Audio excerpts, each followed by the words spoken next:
We are honored to have Dr. Jodi Skipper here today. She's a professor of anthropology and Southern Studies in the Department of Sociology and Anthropology, and she's at the Center for the Study of Southern Culture at the University of Mississippi. During her time at the University of Mississippi, she has extended her focus by investigating how African American historic sites interact with the production of heritage in tourism spaces through two new projects: the Behind the Big House program in Marshall County, Mississippi, and the Promised Land Historic Preservation Project in St. Martin Parish, Louisiana. Dr. Skipper received her BA in history from Grambling State University in 1998.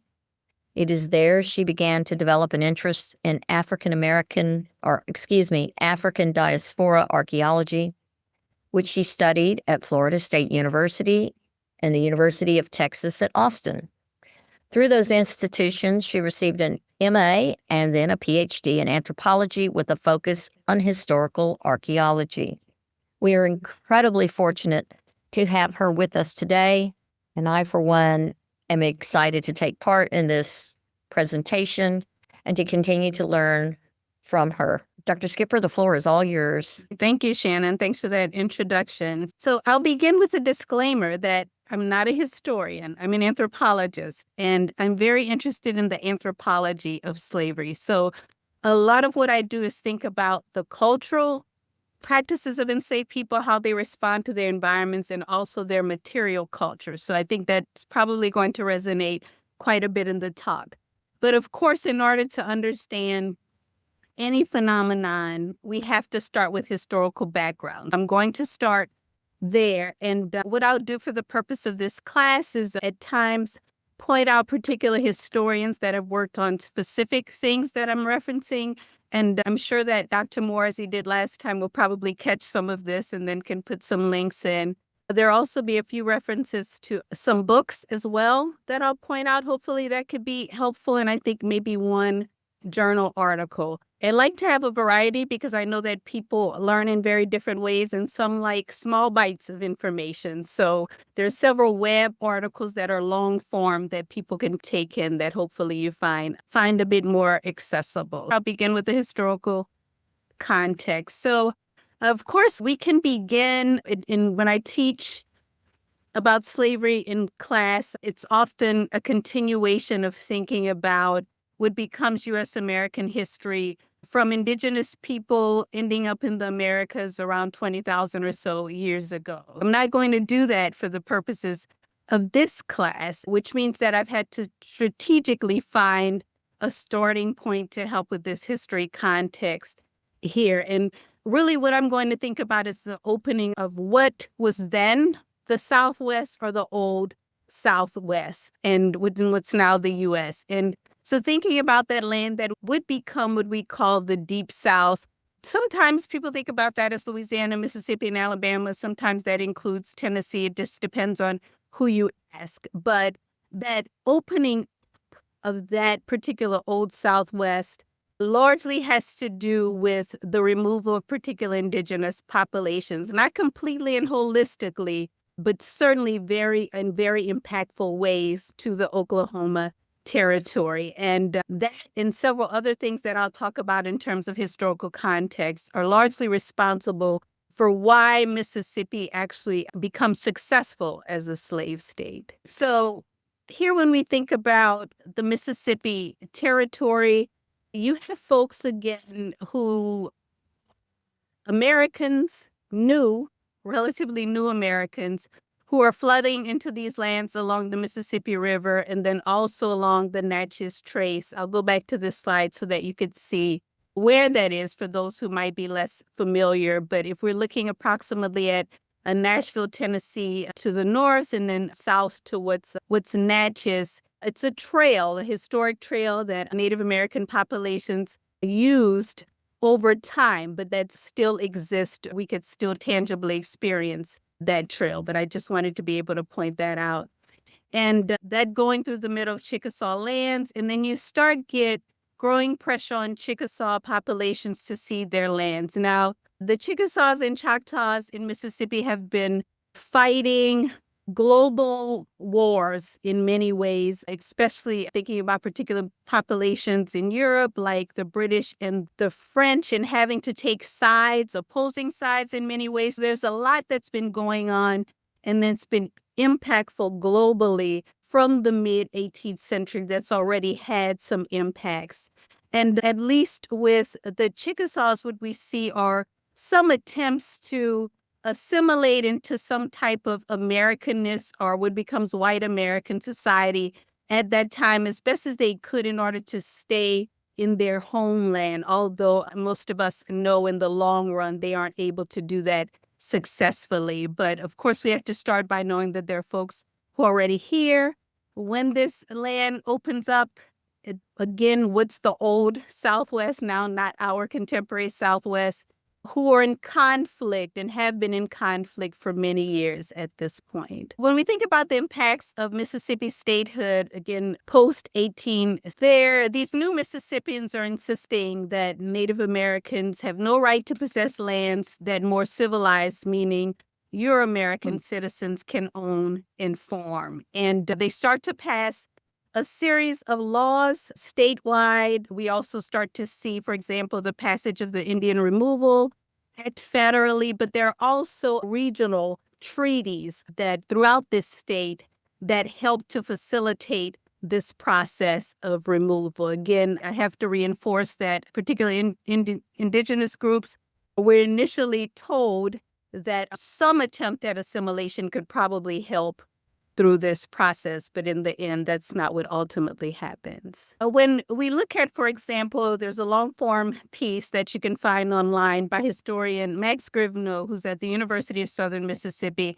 who, if I'm not mistaken, is working on a book about slavery in Antebellum, Mississippi right now. But one thing that he says, and I think really captures a lot of this, is that the deportation of the Choctaws and Chickasaws opened some of the nation's most fertile farmland to cultivation at a time when soaring cotton prices and a general loosening of the credit markets promised quick profits to enterprising planters and slave traders looking to make their fortunes in this old Southwest. There are many hands in this pot, lots of folks taking advantage of those particular opportunities, again, that help to develop slavery as we come to know it in the state of Mississippi. And I also have the link here. Scrivener adds in this piece that between 1820 and 1833, Mississippi's cotton production soared from approximately 20 million to 70 million pounds just within a 13-year period.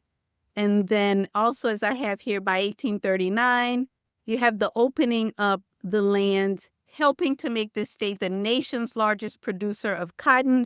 It doesn't stay that way, but at this point, it does happen pretty quickly.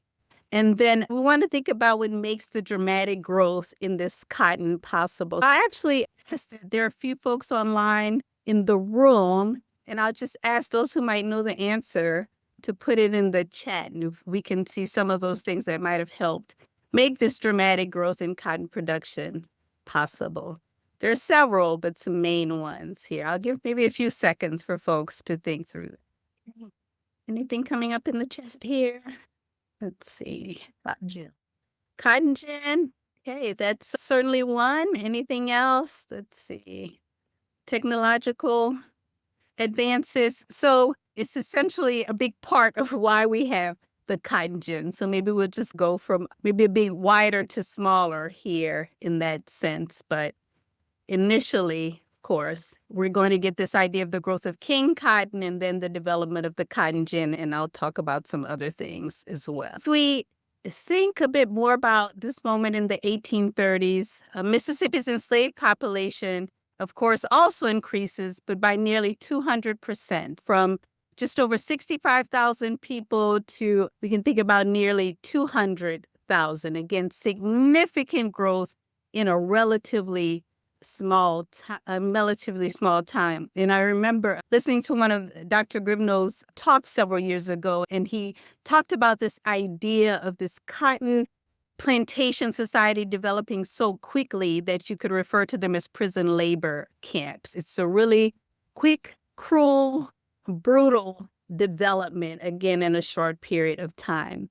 And then if we look specifically at Lowndes County, where I am currently, and I'm specifically in the city of Columbus, but broader Lowndes County, you see this increase from 1,066 to 8,771 enslaved people. Again, let's just reinforce that we're talking about statehood in 1817, but by the 1830s, you already have this many enslaved people. I'm going to again pose another general question, and I'm going to do this throughout this class. Where enslaved people coming from? We talked about the transatlantic slave trade. The last time I was here, of course, we know West Central Africa, also Southeast Africa in some ways. You have folks who are coming to the Americas through the Middle Passage, of course, as a form of enforced labor. And I'll give a little bit, at least one example of that we could tie specifically to Mississippi that some of you might be familiar with, but again, might be new for some folks here. If we at least backtrack a little bit to think about the transatlantic slave trade and what we consider, meaning we historians, activists, sometimes scholars consider the first Middle Passage. I'll talk about the second one in a bit, but thinking about Abdurrahman Ibrahim coming from what we know as Guinea, and I'll talk a little bit more about that. But some of you might be familiar with the book Prince Among Slaves. I'll point to that in a bit, and then also the film that comes out of that. But we're looking at someone whose life story, because of the fantastical life that he led in so many ways, has left a record. And this is often what we have. Historians often do a lot of deep dives to get information, and I'll talk about what some of those records are, but we often get to hear these stories based on folks who left records, but that doesn't necessarily mean they're also as common in the popular narrative. I didn't know this story until I got to Mississippi. For me, it was not particularly common, but might have been for some Mississippians, and that's something, of course, that we could talk about later. So just a general timeline. I know there's a lot here, but I'll point you to the book. I'll show the cover in a bit. And then there's a film of the same name, which is really done well. But he arrived in Natchez, Mississippi after being kidnapped by enemy troops in 1788 in his native Futajalul in what is now Guinea. I mentioned this. He was educated. He was controlling an army. He was also a very powerful prince from a very powerful family at this particular point. Educated, as I have here, spoke at least 5 languages, including Arabic, which you should keep in mind because that's very significant to his story as well.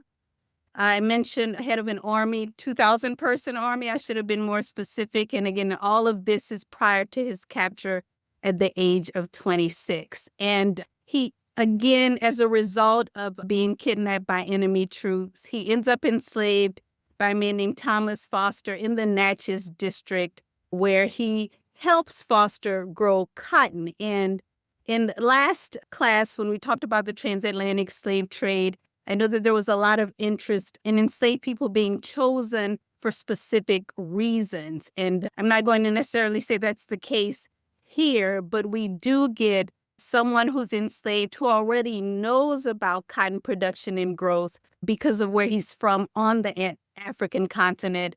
His slave owner does not have the same skill set. He's actually able to help Thomas Foster become a very wealthy cotton producer and, of course, essentially very wealthy slave owner. He initially tries to run away. He can't figure out how to get out of these circumstances, as with many enslaved people, of course, and eventually resigns to his fate in some ways. He settles down and marries a native-born woman named Isabella. They have 5 sons and 4 daughters. And he works on this plantation for years. And I'm sure there's a lot of nuance there, but thinking about what we can think about maybe in an accessible general sense is that he's enslaved for years, and then he is selling goods in a market and recognized a man named Dr. John Coates Cox, who he actually knew from his time in his birthplace in West Africa. Dr. Cox had problems with the shipwreck and was essentially taken care of by the family. We have two men who already have a connection, haven't seen each other in a long time, but John Coates Cox recognizes him and realizes, of course, that he should not be enslaved, realizes what his status is. After putting up many fights, even with some support from Cox, also with people from the American Colonization Society, and even with intervention from members of the U.S. federal government, he's ultimately freed, but not his family. And his freedom was also being contingent on being sent back to Africa. And he refuses to do that. He stays in the country, really trying to get his wife freed and his children freed as well. He's successful in terms of gaining freedom for his wife. They end up being sent not back to Guinea, but back to the African continent, but more specific Liberia, which is significant in terms of being a society as a target for the American Colonization Society. Again, very, like I said, fantastical, maybe unusual in some ways, but there are stories, I'm sure many more of these to uncover that folks are probably still thinking through and working on. And I also mentioned when I first said that he also spoke Arabic. One key part of this particular narrative is that when he was getting support from white men in the U.S., in some cases it was under the presumption that he was Moroccan. They didn't really know where he was from. He went along with it, hoping this would work for him, but essentially, in some ways, that worked against him. And I said that I think about slavery in the present. I'm going to intersperse some of these things here a bit. Just recently, there's been the unveiling of a state historical marker honoring the prince. And again, this is a long time coming. The book was written in the 80s. Folks have known about this for a while, but we now have the people and institutions in place to help with a lot of these things. Roscoe Barnes, who's the president, executive director of National Historical Society, the Natchez, Historical Society, is one of those folks who, along with state historic preservation folks, you see, some of you might recognize Michael Morris, who's, if you're facing the screen here, is going to be just to the immediate right of the marker, who's head of the two Mississippi museums, who's also helped in this effort. It's been a collaborative effort, but it also shows how long these things can take in terms of memorialization. And that's, again, something we can also talk about if folks want to later. But just to give you a sense for those who might not be familiar, if I remember correctly, this was written in 1986, but maybe someone can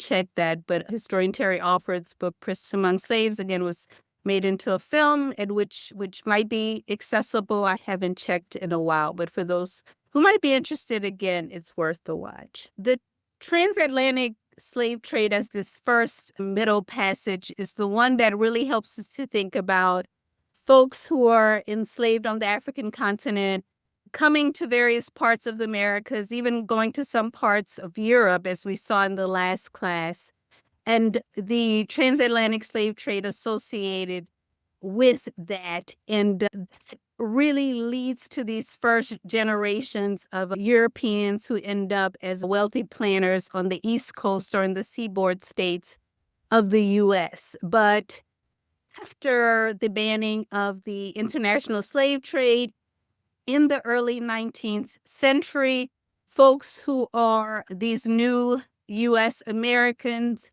are really thinking about how to keep slavery profitable without being able to continue import, although we know, as I briefly talked about last class, that there's still folks who are coming in illegally after that.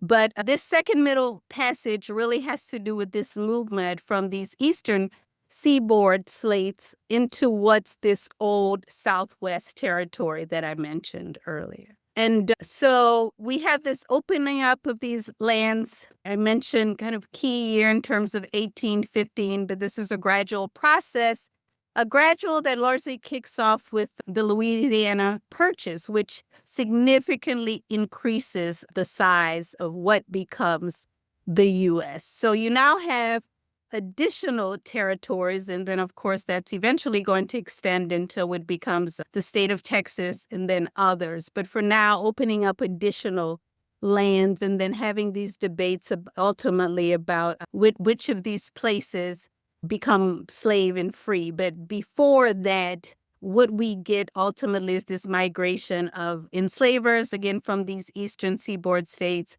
who are moving westward. And I'll talk about the reasons for a while, some coming with their own enslaved people, but some coming to look for new opportunities. And they're coming for these reasons. When you think about the impacts of these large-scale plantations on particular parts of the eastern seaboard, eventually you're going to have the depletion of soils in many of these places, so that it's not as easy relatively as it once was to be able to produce particular things. These new opportunities for new fertile lands come up. You also have low country rice and indigo plantations, not as prosperous. So again, thinking about, for example, the coastal Carolinas, coastal Georgia, places like coastal Florida, for example, and then other states. And then sons of landowners and poorer whites looking elsewhere for cheaper land and better opportunities, as I mentioned before. And this is going to result in the millions of acres opening up specifically to white settlement. Again, this is going to coincide with native removal at a state, regional, and then also at federal levels. I'll do a check-in just to see if there or questions before I move forward.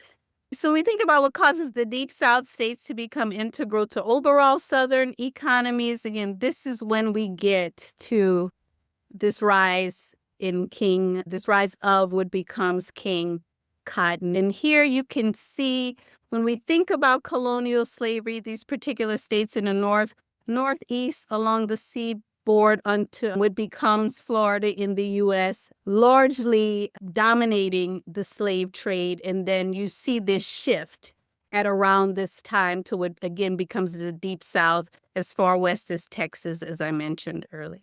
And there are particular benefits to that. So it's suited to the climate. It's relatively easy to transport, essentially imperishable, easier to cultivate than tobacco, rice, and sugar, which were some of the staple crops in the seaboard states.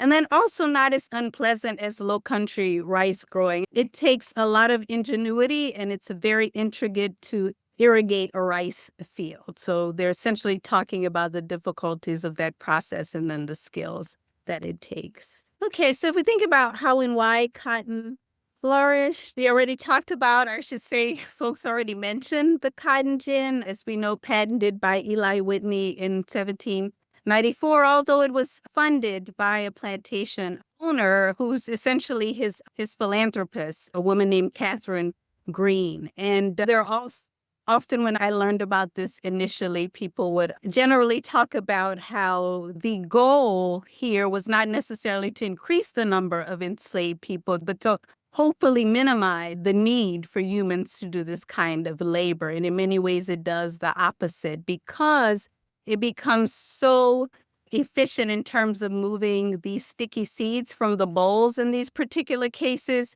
Folks, particularly enslavers, plantation owners more broadly, just start to buy up more enslaved people to pick more cotton for production, at least in terms of export to Europe. It doesn't do what folks might initially think it would have done. And one thing that I should have mentioned that would have also been in that short video is that the type of cotton, the Sea Island cotton that we get on the seaboard coast, is not the same as the cotton grown here. So it doesn't have that same sticky seed that needs to be removed from the bowl in the same way, but it doesn't efficiently grow in the Deep South. So this is why we have this sticky seed variety. If I remember correctly, it's a Mexican variety, and this technology specifically helps with that. So we've got this invention of the cotton gin. Again, it's patented a year later.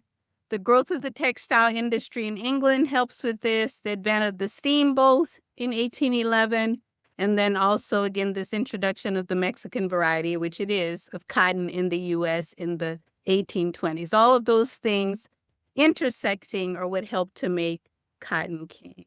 And we know how enslaved people got to the Americas, but when we think about the Deep South, again, it's this part of this second Middle Passage where you're essentially marching people for months, sometimes for about 1,000 miles, especially if we think about, for example, a transport from Virginia to New Orleans, or maybe from Richmond, Virginia to New Orleans, more specifically. In mid to late Sumner, accompanied by large wagons and armed men, you have men, women, and children. If something happens, so if someone is infirmed in some particular way, they might be put in a wagon. Sometimes that's gendered, but for the most part, people tend to be marched in these cases. And they tend to march men at the front of the line, so there's some general structure to this. And then they're also shipping along the coast from Virginia to the Gulf to markets in New Orleans and Natchez. And then also carrying enslaved people down the Ohio and Mississippi rivers. Again, planners and speculators are largely responsible for this. And there are some historians and also slavery researchers. Some of you might be familiar with Ed Ball, who became popular with his book, Slaves in the Family. And he refers to it as Slavery's Trail of Tears. There are others who think about it that way as well. Thinking about the Trail of Tears specifically as the removal of particular Cherokee populations to what becomes the Oklahoma Territory. So thinking about, again, that literal migration of populations, forced migration. You can see an example here in terms of image, a coffle of enslaved people being marched from Virginia west into Tennessee, and this drawing is circa 1850. I also included another short form piece here, retracing slavery's trail of tears, that's written by Ed Ball specifically.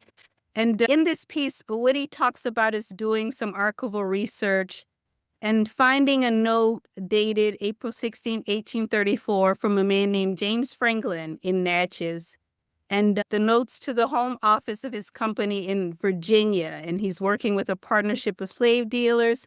One is his uncle, Isaac Franklin, and another, John Armfield. And I'm sure there are folks who are watching or either in the room who are familiar with Franklin and Armfield as pretty notorious and successful slave dealers. A reference that a lot of folks use more recently for this is Joshua Rothman's The Ledger and the Chain, where he talks quite extensively about them.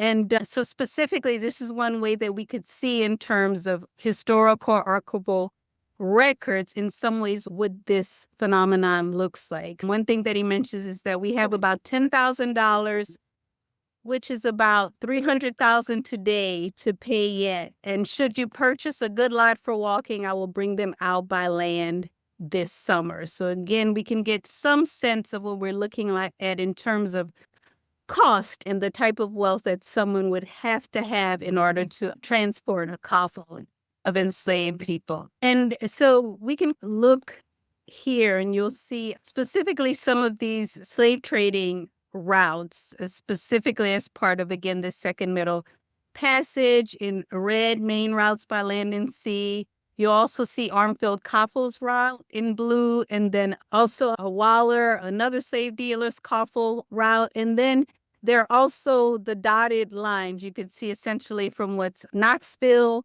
to Natchez, which are basically, when they're trying to recreate these paths, this path is one that's not as well known in terms of essentially what it looks like, one that they're having a bit of a harder time to qualify. And I also have another video that I was going to play at this point, but I'll just go ahead and I'll pull it up and I'll also share this so that you all can listen. But I'm again thinking about it as I shifted from the story of Prince Ibrahima to thinking about commemoration. We're going to talk about a slave market, the Forks of the Road in Natchez, and similar to it taking a collaborative effort to commemorate, Natchez is no different, although there's one man, Sir Sesh Boxley, who's largely responsible for being an activist around this and being able to ultimately get this done. It's now in the hands of the National Park Service. And he created an exhibit several years ago, a really popular exhibit that was exhibited in several places, but including at the Natchez Visitor Center.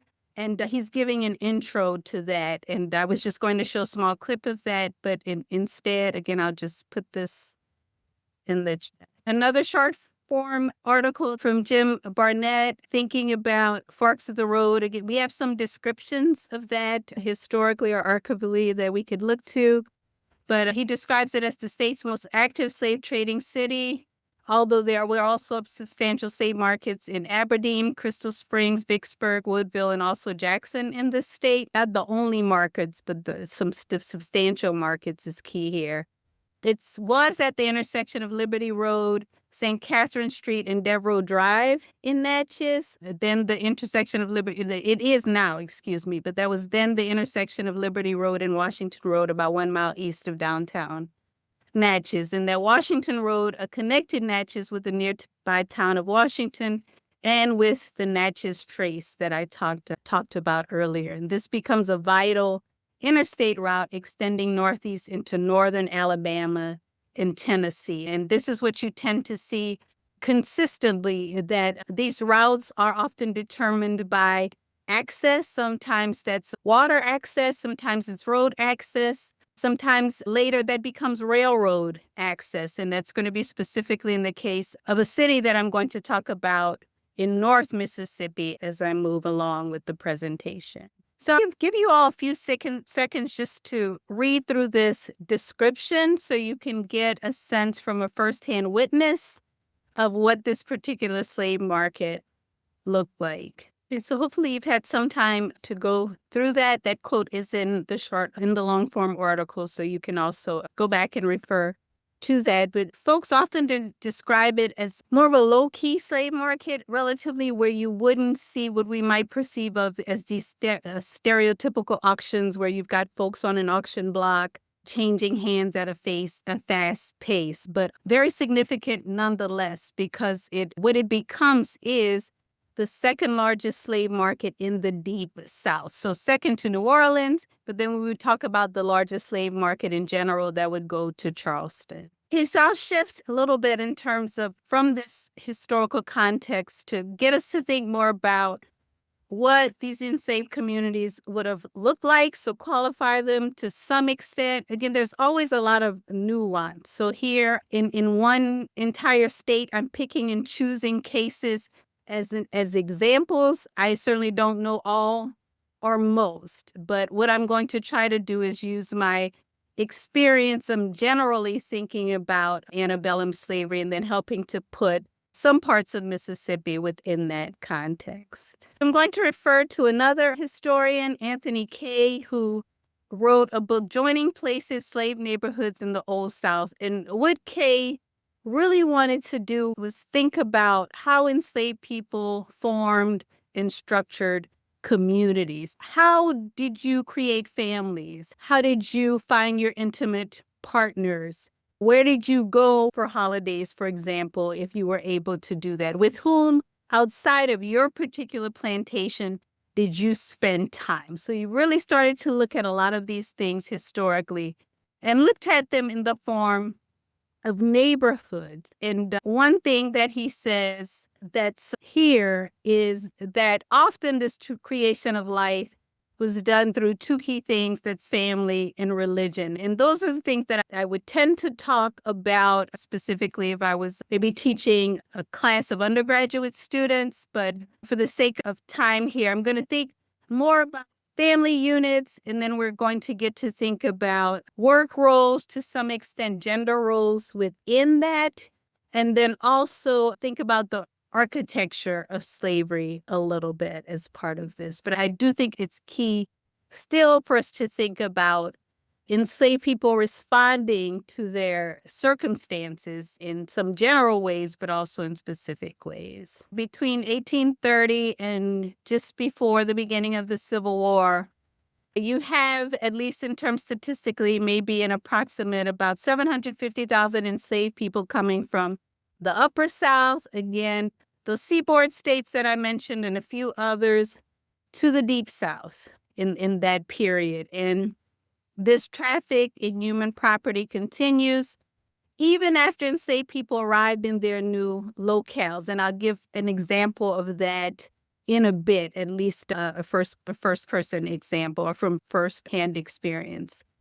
So that if you were taken from Virginia by your enslavers who are Virginians, and you came over to Tennessee, you might be sold in Tennessee, and then you might be sold from somewhere in Tennessee to somewhere in Mississippi, and then back to Tennessee. So a person could change hands several times within this period. And although relatively short in terms of chronology. Again, we're talking about especially places like North Mississippi, because in the southern part of the state, we're talking about enslavement relatively earlier. But in the northern part, you start to get the height of slavery in some contexts not until the 1850s, and then the Civil War happens just within the next 10 years or so.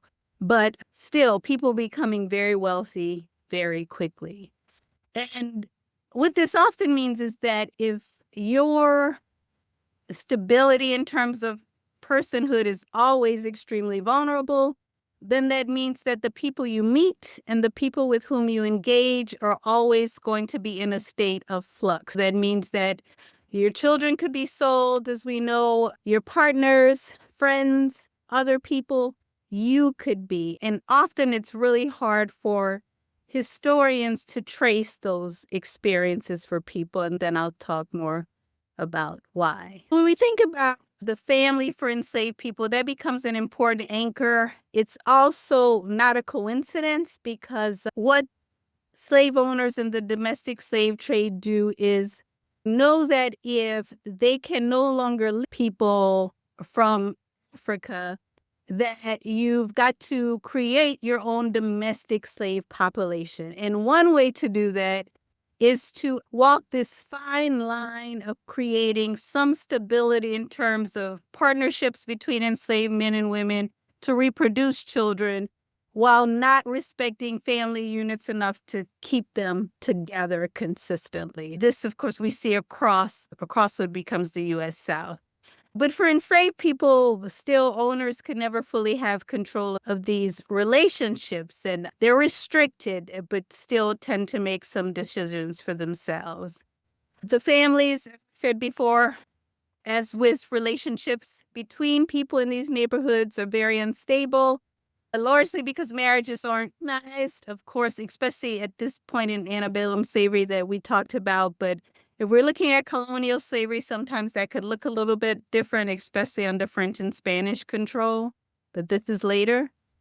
There's always a fear for separation, and then always a fear, especially by enslaved women, but also, of course, with enslaved men, of sexual exploitation by owners, but also with other white men who have relatively more power. They also create these neighborhoods across social networks, dances, holiday celebrations, weddings. Even though marriage isn't legal, the relationships are recognized, and I'll talk a little bit about what that looked like in particular parts of Natchez, because we have some records of that. And also prayer meetings, religious services. Again, this is not a comprehensive list, but just to give you a sense of how people are creating lives, or more fulfilling lives for themselves as best as they can. So you have enslaved people courting, marrying, again, not legal, but still legally, not legal, but recognized, at least officially, to other members of the enslaved community, sometimes to owners,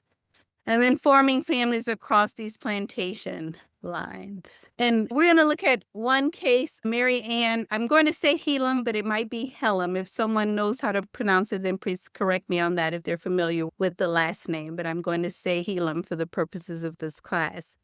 But this is an example of someone who is sold several times through this second Middle Passage, and then also is essentially forced to marry someone chosen by her owner. And I'll talk a bit about how we know the context of that. But she's born in Kentucky. She has one owner there, and then essentially three owners in the state of Mississippi. She's sold with her firstborn daughter, and then they were sold to a second owner in Mississippi. She was sold to a third owner, and then her daughter was sold back to Kentucky. So again, just one small example of the instability of one woman, and then one woman and one child in this particular case. And I'll back up a little bit. We know about her case because Anthony Kay did some research on widows' pension request in the Natchez district. And what happens in these particular cases is that because enslaved people can't legally marry, when women who claim to have been in a formal relationship with an enslaved man for an extended period of time makes a claim to that man's pension after the Civil War, because you don't have a marriage license, you have to find other ways of proving that you were actual couple recognized as married by your community, by people in the neighborhood. So looking at these pension records to try to understand from enslaved people's perspectives how they're structuring their particular relationships. And this, is one example of that. So in 1845, her owner asked her to marry a man he had just bought, William Madison. She refused. Her owner wouldn't take no for an answer. Again, whether or not enslaved people get married was controlled by owners largely. And she was told to marry the man, didn't want to for her refusal. She got 50 lashes on her back to make him marry the man. Again, this is part of her testimony, making the case that she was actually married to William Madison in order to be able to receive his pension. So she says that they were married in a wedding at Belle Grove Church, a colored people's church. They stayed together for over 20 years until he died in the Union Army in 1866. And by her account, their neighbors helped turn this forced concubinage into an enduring marriage. So she's making the case that although she was initially skeptical, certainly, maybe I should say more than skeptical, outright refuses to be in this marriage relationship, she's forced, ends up, by her account, making the best of it, largely through the support of people in this neighborhood that historian Anthony Kay is trying to figure out and understand. And this helps her, of course, to make this case. And her testimony carries some weight, but it's certainly not going to carry the most. These cases are often more affirmed if a white former owner or another white person in the community can also support with evidence. So by saying that I knew Marianne and William for 10 years, they were together as a couple, they were married in this church, everyone saw them. So what you have is the federal government collecting as much of these testimonies as possible to make these decisions, because what you're going to have ultimately is, especially cases where you have people who are being bought and sold, that people are going to be married to more than one person over a lifetime, which means that you might have more than one woman making claim to one man's pension. So this becomes a very complicated system to try to flesh out. And what he also gets through this is something about their relationship statuses. So how they defined their different relationships, what types of terminology they use. One, and these are in order of those that are a bit more ambiguous to more solid, which would be, again, marriage, not legal, but married in the eyes of society. So sweethearting is one term that they use, a relationship that's neither permanent nor monogamous, nor subject to the neighborhood sanction is how Kay defines it, or defined it, an open-ended relationship, usually for people who are relatively young. There's also a status of taking up, which is also temporary, but for more mature couples who are preparing to submit to their neighbors in formal recognition. Living together, again, you're making a more explicit statement that you're a couple, entitling men and women to share a surname as well as a cabin, and then ultimately marriage, which I have permanent here, but again, as we know, it's up to the slave owner. People weren't necessarily kept together because they were married, but more permanent than the other relationship statuses. And that's distinguished by cohabitation, but also by the formal recognition with a wedding. Jodi, I have a question. Yeah. For those documents in terms of pensions, were they able to get their pensions approved for any other category other than marriage? Not that I know, Bev. My understanding would be is that it would have to be formally recognized as a marriage. Now, this is also not like my specific focus, so I can't say that's never happened, but it was difficult enough. So we're talking about money, right? Yeah. It's difficult enough to prove marriages, so I would find it pretty difficult to extend that for the federal government to extend that into other categories. That's what. Because that was competitive in itself. Again, as I said, you had more than one woman making claims. So just to reinforce these family bonds in between men and women and parents and children were regulated largely by slave owners, as I've said, with enslaved women generally having more parental responsibilities, and then males tending to live in nearby farms or plantations. But of course, with the practicality or possibility of being sold, they could be almost anywhere. And of course, mothers could be sold away from their children or children sold away from mothers. So when we think about this idea of owners never fully having control, we could think about this as forms of resistance. And there was a quote that I like to share, but I couldn't find it. I came across it years ago, but that it's something along the lines of the very act of survival is a form of resistance for enslaved people. There are some historians who would more broadly put just the act of life within that category, but we're going to talk about maybe some more specific categories here. Music, again, creating types of music. Some that we're familiar with as the roots of particular types of music, but resisting in these ways through dance,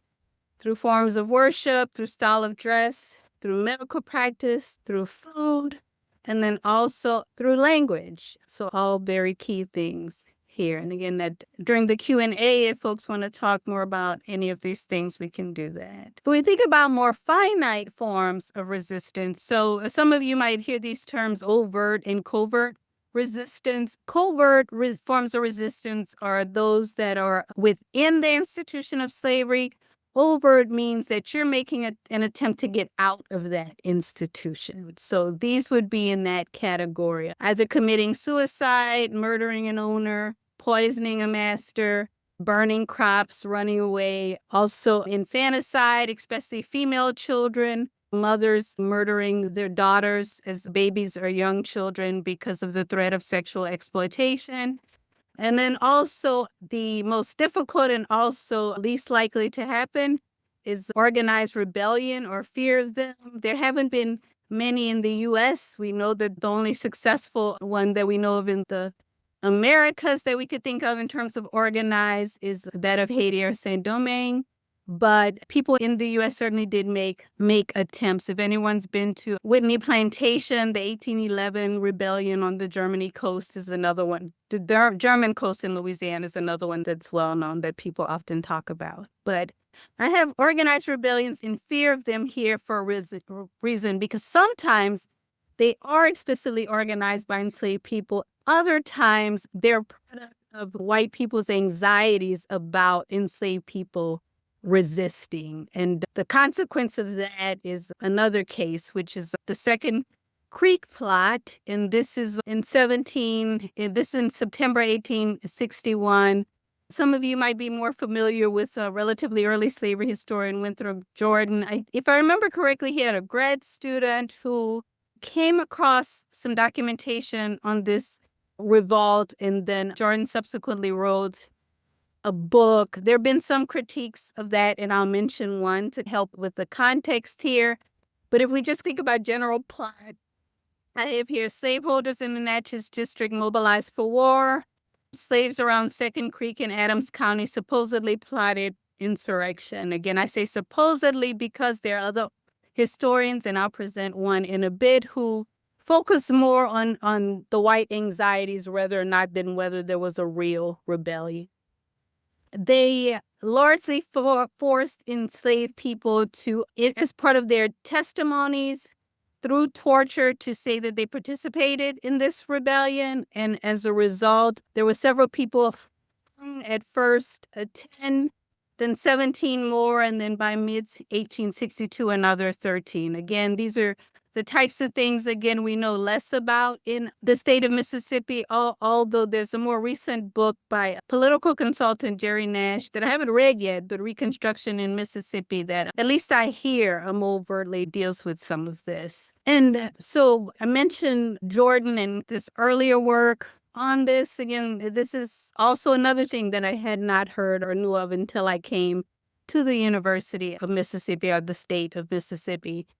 But what he essentially says is that Winthrop Jordan focuses more on chronicling through testimony, understanding the dynamics of this revolt, while what we have here, and this is another long form, no, actually, this is an article. So this is something that I can, if folks email me, if they actually need to get a copy of the article, I can get that to you. But really thinking about this idea of the fact that you have enslaved people who recognize the potential for freedom. And there's a lot of heightened anxiety of their owners at this particular time, because they also know that there's a potential for freedom. And there's some debates or discrepancies about whether enslaved people were repeating what they were hearing from white people about the Civil War and the potential of freedom, or whether or not these were just white folks who were paranoid about the idea of enslaved blacks gaining freedom and then responding, and this being one response. As I just generally read this, thus, as the Confederacy faced setbacks on the battlefield and slaves inched even closer toward allegiance to the Union, Confederate authorities in Natchez and Adams County unleashed a sweeping campaign to minimize Black assembly and communication that culminated in perhaps the largest series of slave executions in U.S. history. White paranoia was not unfounded as slaves and free Blacks prepared for the coming of the federal troops, waiting for the invasion to unleash their own uprising against slavery. So what's key here is that whether or not this was a literal conspiratorial plot on the parts of enslaved people might be less important than the idea that they, in many ways, were ready for what was coming, what was on the horizon. I found some letters that were recently translated by someone between a Confederate soldier and his family member, a female. And I think they were in Tennessee. In that discussion, she is telling him that the war is making these Confederate leadership money, and that they were tired of war and they wanted the war to end, and they were willing to capitulate, the people were, but that these generals were making, and other people were making big money. And so it was the same old thing about the the industrial military complex, just pre-industrialism. Have you come across any research related to that and about how the impact on a slave population as feeling manipulated and they're knowing that this was going on? Can you say a little bit more maybe about manipulate? Just the idea that the war itself was making certain individuals money, not the idea of maintaining their enslaved population, but the idea that the war itself was making people rich. And that seems to be prevalent in these letters that I've been reading.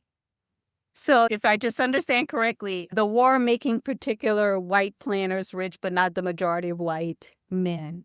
So that's, the thing that's coming up for me maybe is the Free State of Jones, to think about the context. And I think that Adams County was similar in that this was not a majority white planters who were in support of the Confederacy, but in many ways felt swayed to a particular side. I'm just maybe sure that I understand maybe about the impact that would have on enslaved people, but certainly on those men who are fighting.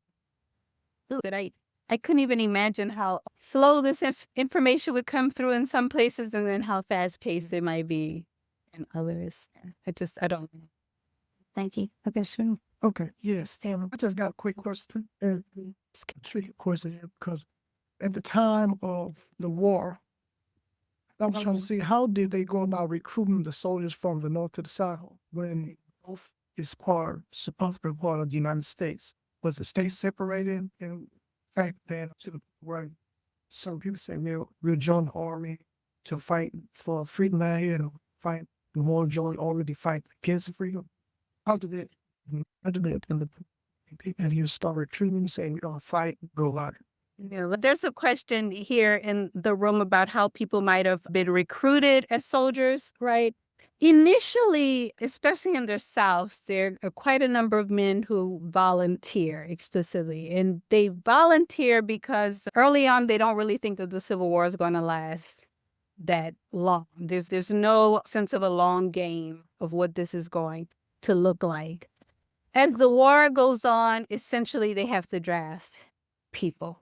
And you see a lot of that in the North as well. So essentially, in many cases, the side you're taking is essentially going to deal with whether your state seceded, right? So if your state seceded, in many ways, you're going to end up fighting for the Confederacy, even though there were people within the Confederacy who didn't necessarily agree with the Civil War, right?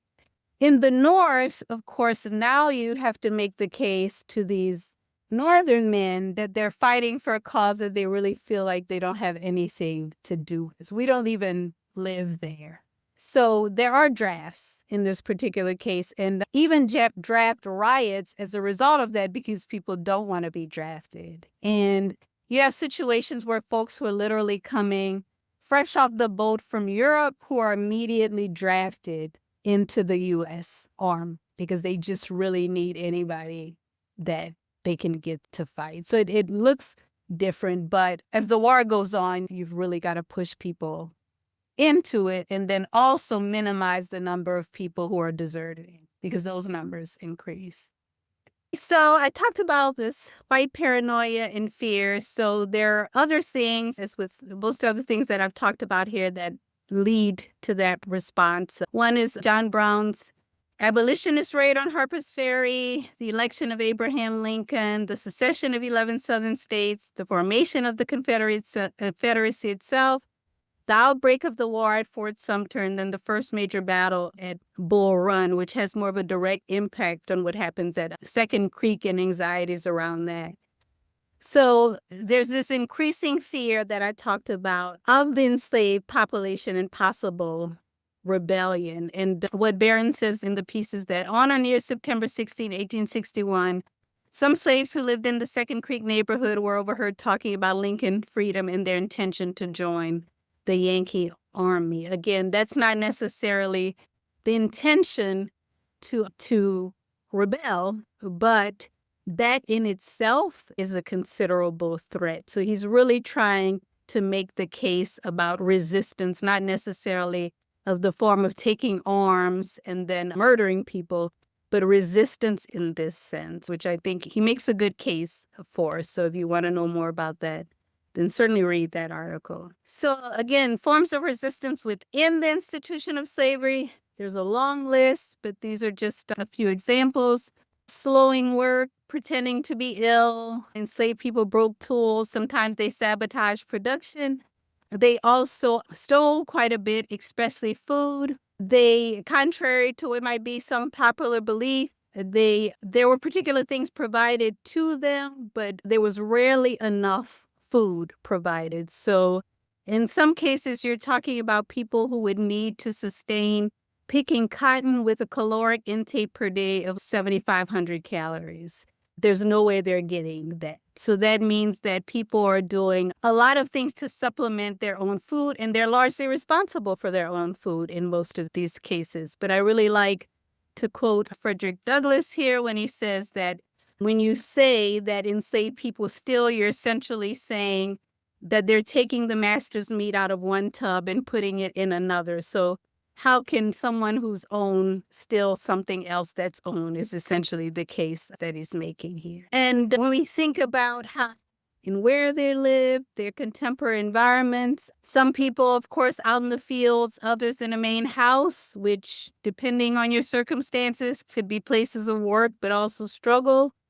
Sometimes to get away and have some isolation, they would have worship services and other types of gatherings in forests, so places that were away from enslavers' eyes in many ways. Also, water courses, places of transit, especially if you're on the coast or near a body of water. If you're enslaved people who does transport for an owner, you're probably the person who's going to get the most information that's going to be transmitted to other enslaved people. If you're traveling from Florida to coastal Florida to coastal Virginia, you're going to share that information that you're getting along the way. So it's often how people got their news.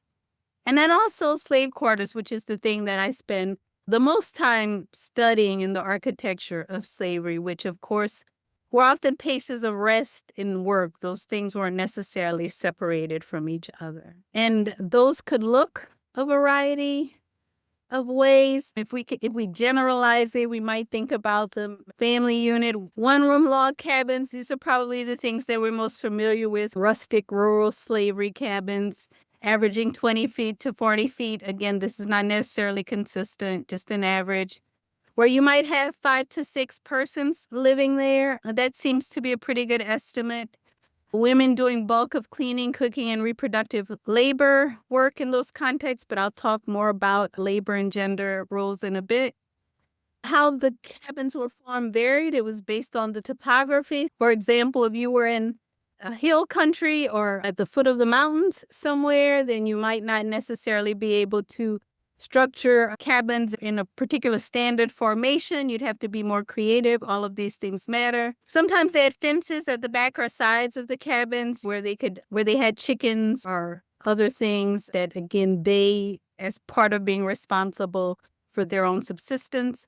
And then often, at least in rural slavery, a community outhouse, or they would just go to the woods. And so we can get an example, I think, what we stereotypically think about, but also is in reality in some case, these slave quarters at Bradfield Plantation, which was home of Jefferson Davis Bend, Warren County, Mississippi. And you could see the context for this particular Civil War Research Institute at Dickinson College. So their work routines that I mentioned I talked about are dependent upon their gender, the type of that the owner's planning, the season, the plantation size, and also dependent on the owner, which many things were dependent on. So on small plantations and farms, you had enslaved women doing domestic chores. Throughout the year, they would do field work when needed. Enslaved men cropped, tended hog cattle, did construction work, cutting and split firewood, but I'll have a much longer list coming up, so you'll see there are a variety of things. And then these large plantations is where you would have this permanent group of house servants that we're accustomed to see in Hollywood movies, but that's often characteristic of the most wealthy families, which is a relatively small percent. In these cases, women sometimes in the field, off-season, they might weave cloth, can food, wash men clothes, attend dairy. And then men would have particular specialties as wagon drivers, blacksmiths, coopers, and carpenters. Of course, we can think about this in terms of ranks. So those who are working in the house at relatively higher in terms of plantation rank. Those who had specialized skills such as blacksmiths or barrel makers, those were considered coopers at second rank, and then those in the field tended to be the third rank of labor. Work days, again, when we're talking about large-scale plantations, 9 or 10 hours in the shorter winter, late spring, 12 or 14. Sometimes they had Saturday afternoons or Sundays to observe the Sabbath off, visitation, and other leisure activities. So this is when you might get more of these interactions between people on different plantations. They would also do work on those off days. So do their own gardening, laundry, hunt, and fish. And in terms of discipline, especially in the field, these are things you're probably familiar with, but just for the kind of sake of creating a picture here, could be disciplined by overseers, drivers on cotton plantations. Then you also had managers on larger plantations, which in many cases had a plantation office that was in between the field and the main house, so that the plantation manager often did not go into the main house. They would meet with the owner at a plantation office on the actual plantation.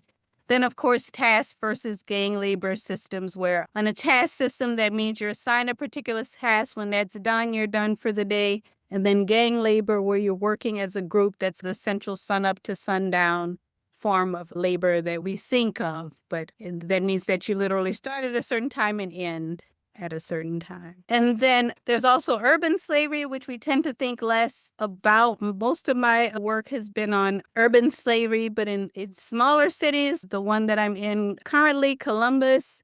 But we might be more familiar with urban slavery if you go to New Orleans, for example. In the quarters, there are often slave dwellings attached to structures there. Or places like Charleston or Richmond, that's all urban slavery. So that means that you have these big main houses, and then you have these dependent units near those main houses. In places where you have really large urban estates like Natchez, people often visit those places and think that they're actual plantations, although they're not growing anything to sell. They might have an orchard or something there for subsistence, but they're just that large in terms of size and acreage. But what you'll have is, for example, the building that I show here would be 2-story brick, a place that enslaved people would have lived and also worked. And you would have a laundry, for example, maybe on the first floor, and then some housing units on the second floor. They're just arranged in different ways. But these obviously don't look like the ramshackle cabins that I showed earlier and that we might be more familiar with. There's a variety. But this is when you're talking about the relatively most wealthy people here. And this is the contemporary image of this. Again, this is another video that I wanted to show, but I'll share that as well. And this is Concord Quarters in Natchez. I like to share this story because Deborah Cozy and her husband, Greg Cozy, were responsible for buying this structure, which is actually a slave dwelling structure. The plantation no longer exists on this site. And they renovated it and now operate it as a bed and breakfast. So they're one of the few, I don't know many other people who are actually African American who run a slave dwelling as a bed and breakfast and have successfully done that. I'll share the link so that you could see it yourself and you can actually watch the entire video. Okay, so these are the slave quarters that I helped to interpret in North Mississippi. These are urban as well, so I just want to give you all an example of how these look. And these actually were owned by a woman who had several enslaved people who lived on the property right near to her main house. That's what she said, the right. And then she also owned a plantation out in the county. And, what I'll talk now is a bit about how we get most of the information that we have about enslaved people. I looked at you saw some primary documents and secondary documents, but there are others. We could look at structures like this to help tell us a story.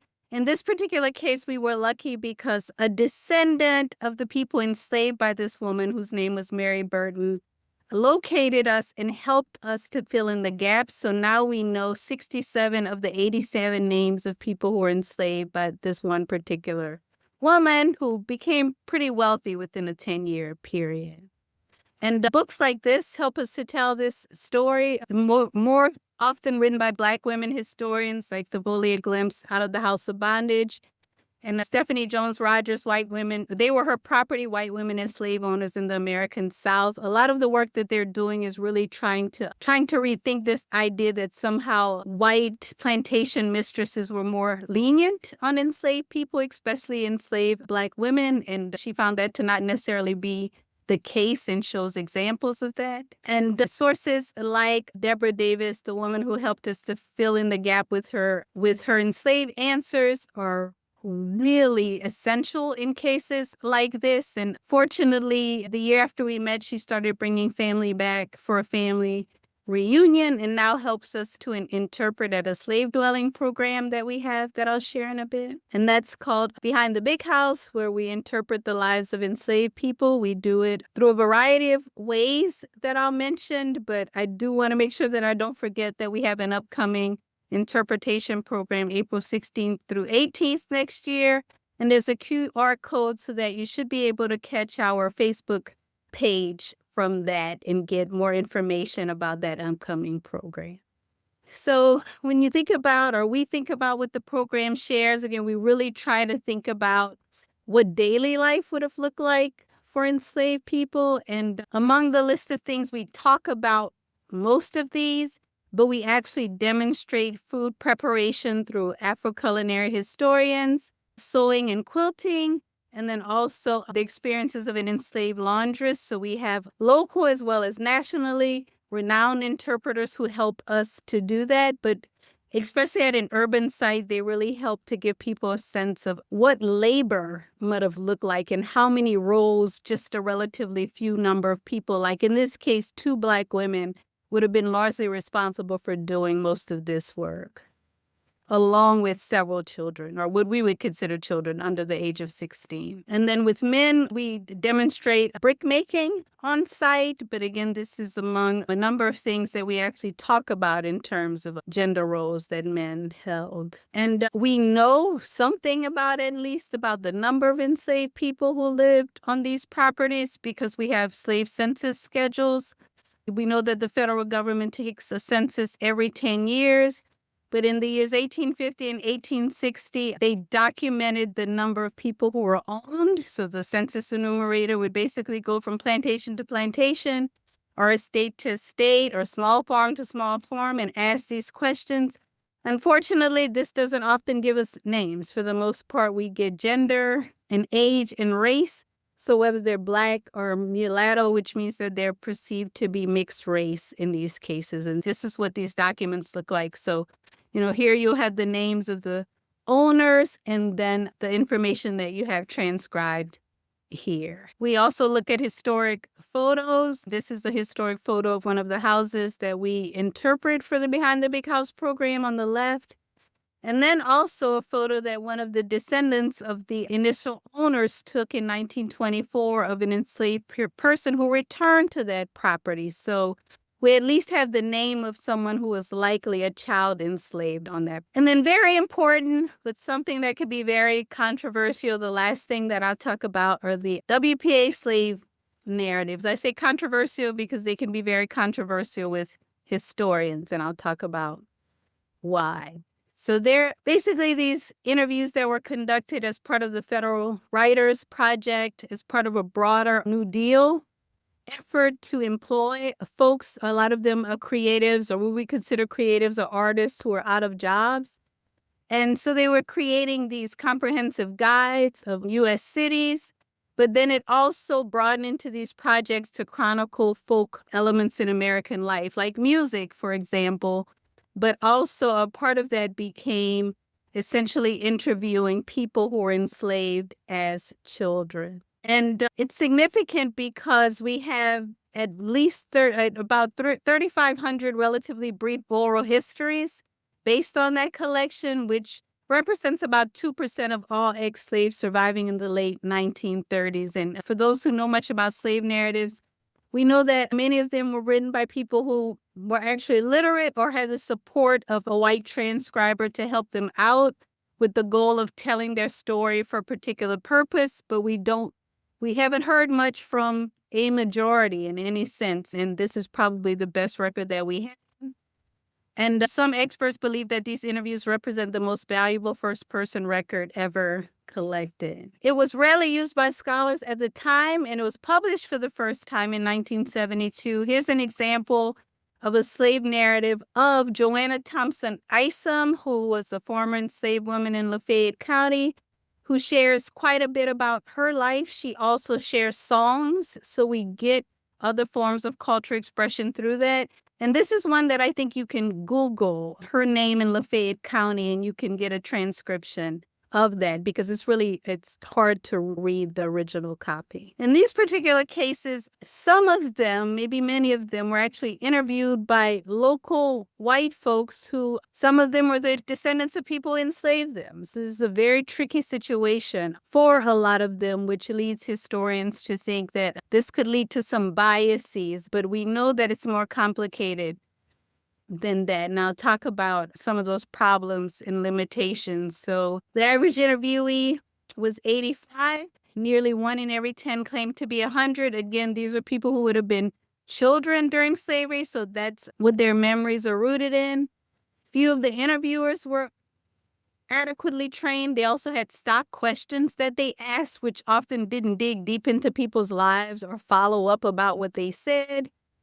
They weren't tape recorded, and the finished transcripts were these basic phonemic interpretations of what the interviewer thought they heard. So it's sometimes this very rough transcription of Black English vernacular, which people understandably find problematic. And then nearly all of these were white Southerners, as I mentioned before, in many cases, people they knew or descendants of people who they knew were enslavers in the community.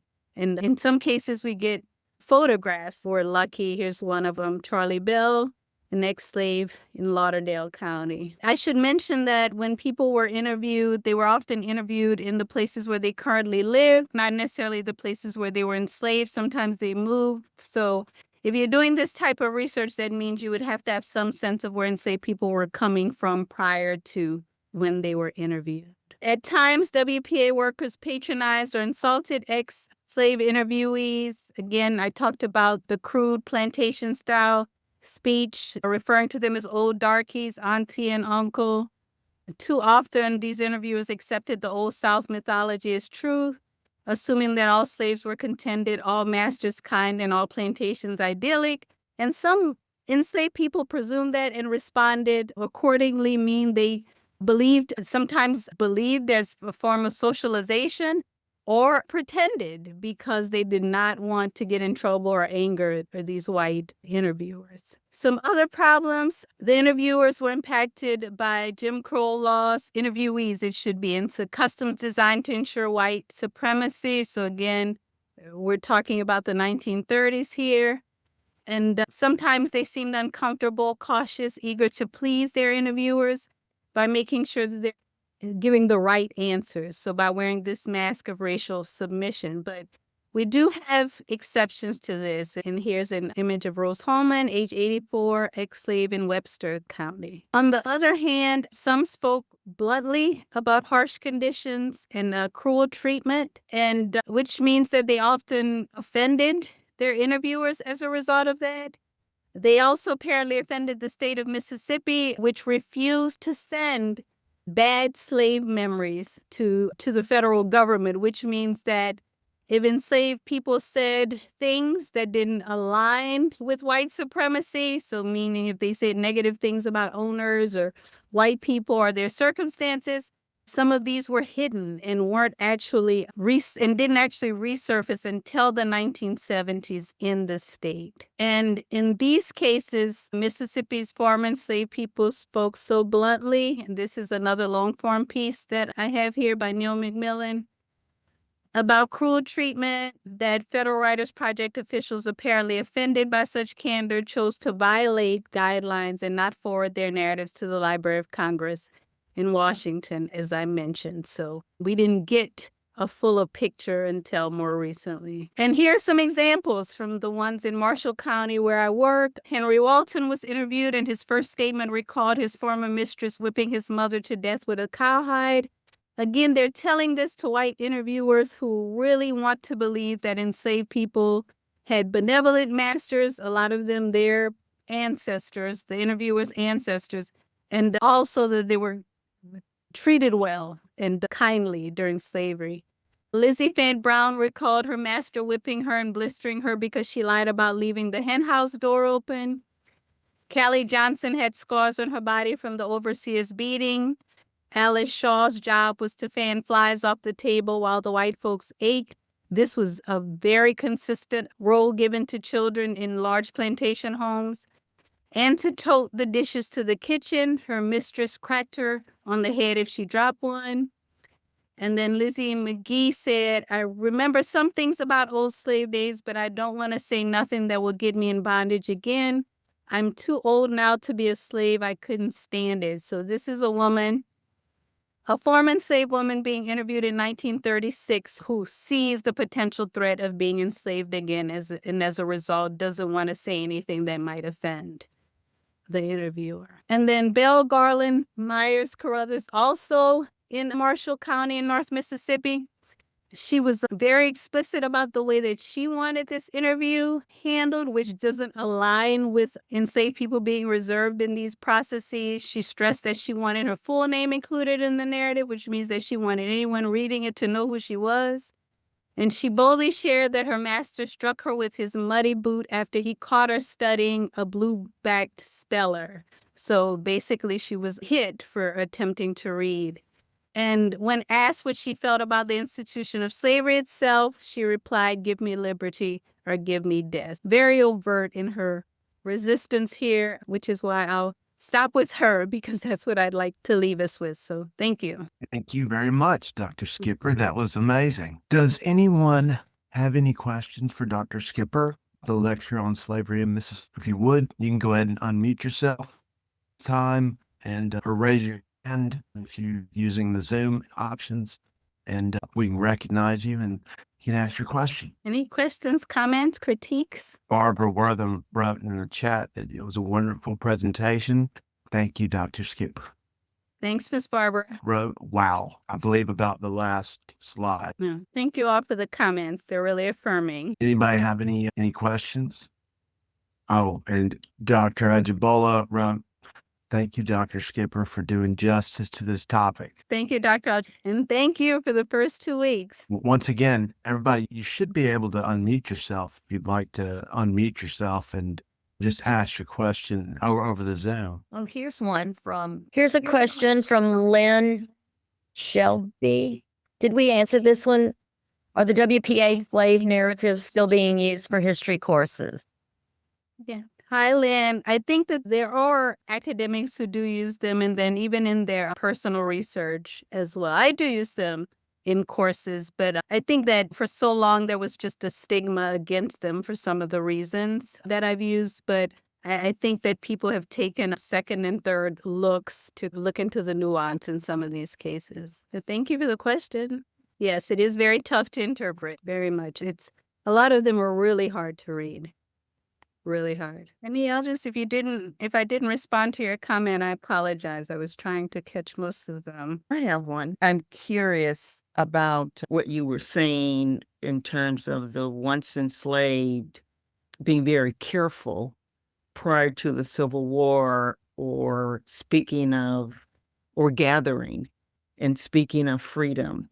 And to this day, in corporate America, it doesn't matter what your rank is.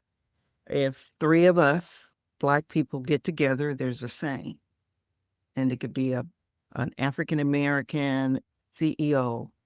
And when we're in the hallways and we're together, there's a saying.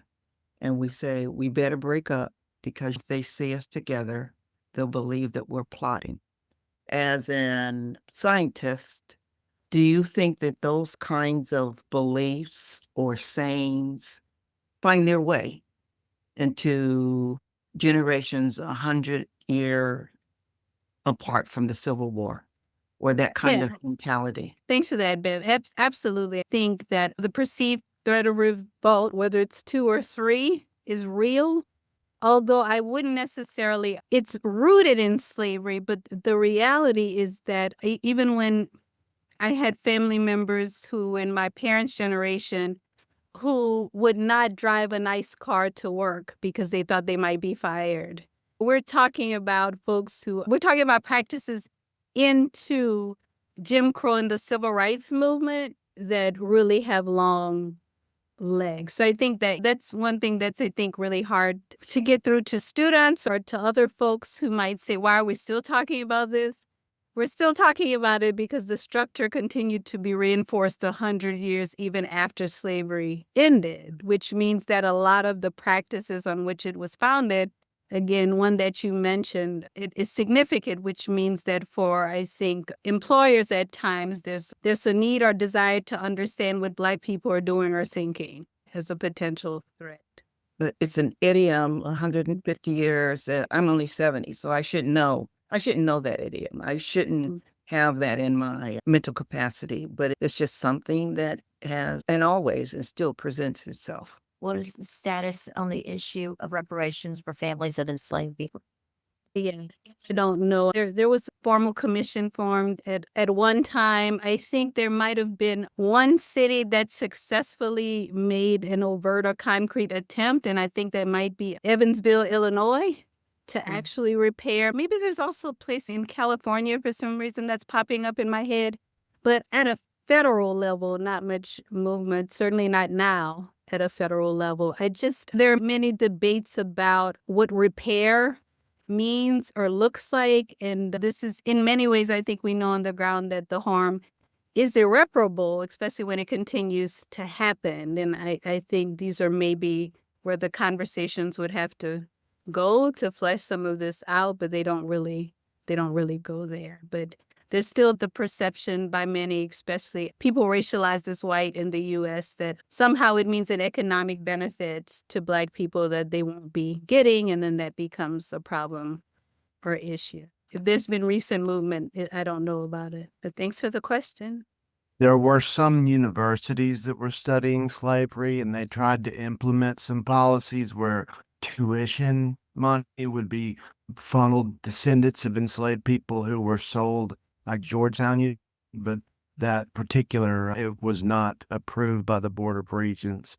But they did propose that idea. That was certainly one, Dr. Moore. And I even remember critiques for some Black descendants about wanting to have some flexibility about which university they chose to go to with that money, that even the restriction of Georgetown was not flexible enough in terms of repair. But, it's a good example. There's another question. Could you tell us more about what you know about local Black Natchez residents' response to the Concord quarters and the types of people who stay there? Yeah, that I don't know, Lynn, although I'll say that I think what's different here as opposed to maybe where I work in Marshall County is that there are a lot of folks in Marshall County who former slave dwellings who aren't from Marshall County.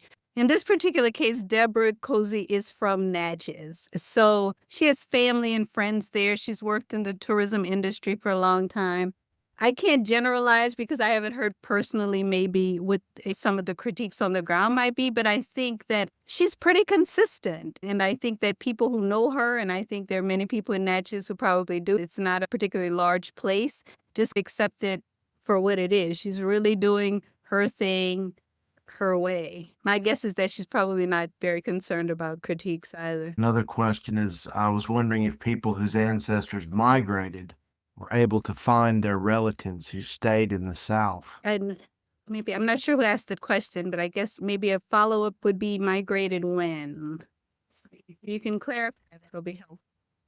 I was just wondering about when I was thinking about Elmina and ways people have visited it as a site to connect with spiritually or things like that, the function of what it would be like for, say, a Black Californian going to Concord and ways that connections can be facilitated.